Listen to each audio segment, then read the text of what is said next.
നമസ്കാരം. പുതിയ വീഡിയോയിലേക്ക് ഏവർക്കും സ്വാഗതം.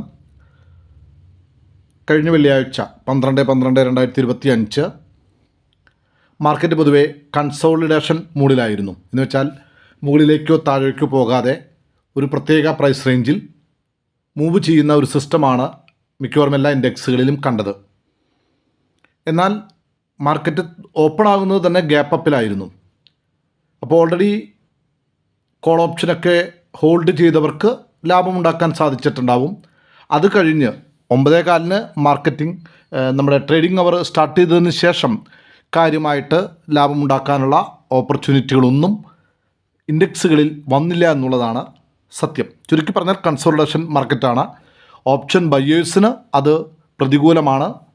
എന്നാൽ അതേസമയം ഓപ്ഷൻ സെല്ലേഴ്സിന് അത് ഗുണകരമാക്കി മാറ്റാനും സാധിച്ചിട്ടുണ്ടാവും. നമ്മളിവിടെ പൊതുവേ ഓപ്ഷൻ ബയേഴ്സിൻ്റെ പോയിൻ്റ് ഓഫ് വ്യൂവിലാണ് സംസാരിക്കാറുള്ളത്. ആ അർത്ഥത്തിൽ വെള്ളിയാഴ്ച എന്ന് പറയുന്നത് ട്രേഡിംഗ് ഇല്ലാത്ത, ഓപ്പർച്യൂണിറ്റി ഇല്ലാത്ത ഒരു റിസ്കി ഡേ ആയിരുന്നു. അഥവാ ആരെങ്കിലും കളത്തിലിറങ്ങിയിട്ടുണ്ടെങ്കിൽ അവരുടെ പ്രീമിയം മെൽറ്റാവാൻ സാധ്യതയുള്ള ഒരു റിസ്കി ഡേ ആയിരുന്നു വെള്ളിയാഴ്ച. ഇനി 15/12/2025 തിങ്കളാഴ്ചയിലേക്കുള്ള ഇൻഡെക്സുകളുടെ സപ്പോർട്ട്, റെസിസ്റ്റൻസ്, പ്രതീക്ഷിക്കുന്ന ലെവലുകൾ ഏതൊക്കെയാണ് എന്നാണ് നമ്മൾ ഡിസ്കസ് ചെയ്യാനായിട്ട് പോകുന്നത്.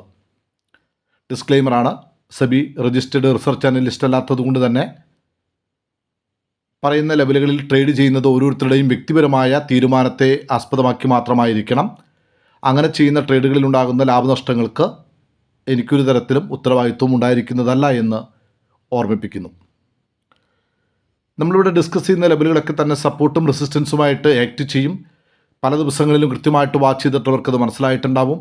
സപ്പോർട്ടിലും റെസിസ്റ്റൻസിലും എങ്ങനെയാണ് ട്രേഡ് എടുക്കേണ്ടത് എന്ന് അറിയുന്നവർക്ക്, പഠിച്ചിട്ടുള്ളവർക്ക് വളരെ മനോഹരമായിട്ട് ട്രേഡ് എടുക്കാനും ലാഭത്തിലാകാനും സാധിക്കുന്ന ലെവലുകളാണ് നമ്മൾ സപ്പോർട്ട് റെസിസ്റ്റൻസുമായിട്ട് ട്രേഡിംഗ് ഡേയ്സിൽ പങ്കുവെക്കുന്നത്. തീർച്ചയായും നമ്മൾ 4 ഇൻഡെക്സുകളുടെ ലെവലുകളാണ് പങ്കുവെക്കാറുള്ളത്. ആദ്യം നിഫ്റ്റിയാണ്.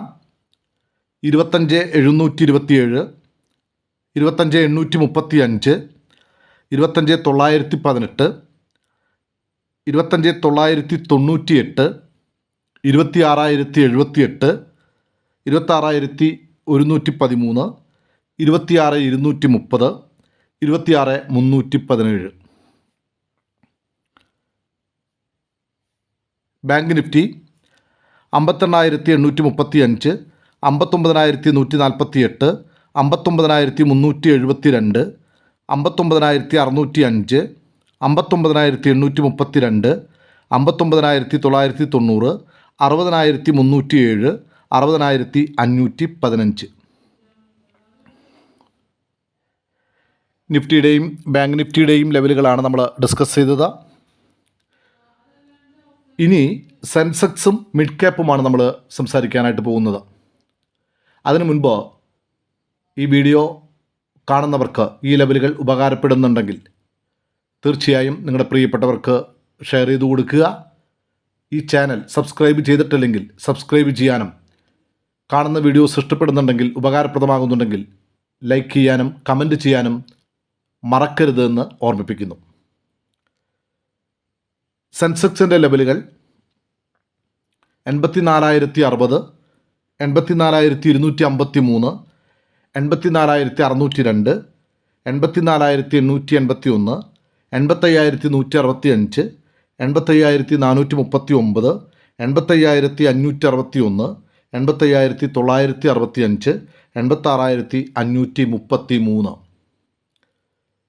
അടുത്തതായി മിഡ് ക്യാപ്പ് 13,559, 13,654, 13,713, 13,774,